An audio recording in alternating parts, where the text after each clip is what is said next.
तथागत एक बात हमेशा कहते थे कि सबसे पहले व्यक्ति को खुद की पहचान करनी चाहिए।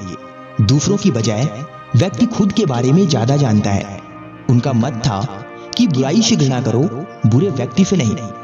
एक बार की बात है, किसी गांव के पास बहती नदी के किनारे बुद्ध बैठे थे। किनारों पर पत्थरों की भरमार थी, पर छोटी सी वह नदी अपनी तरल धारा के कारण आगे बढ़ती जा रही थी।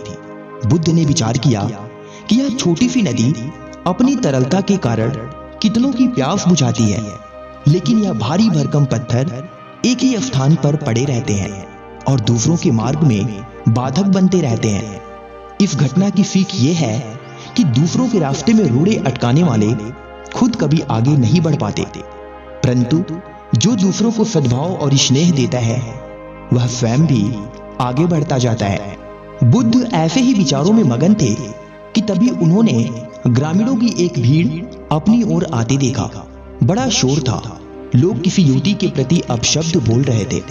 तथागत ने देखा कि लोग एक युवती को घसीट कर ला रहे थे और उसको गाली भी दे रहे थे। भीड़ के नजदीक आने पर बुद्ध ने लोगों से युवती को पीटने और अपशब्द कहने का कारण पूछा।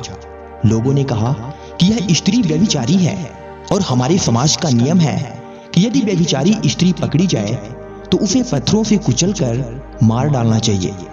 तथागत ने युवती की ओर देखा और कहा, जो तुम चाहते हो वही करो, पर मेरी एक शर्त है कि पत्थर मारने का अधिकारी वही है जिसने कभी व्यभिचार ना किया हो और ना ही उसके मन में ऐसे विचार कभी आए हों। इतना कहकर तथागत शांत हो गए। चारों ओर मौन था। कुछ समय बाद लोगों की भीड़ मन में पश्चाताप का भाव लिए वहां से विदा हो गई।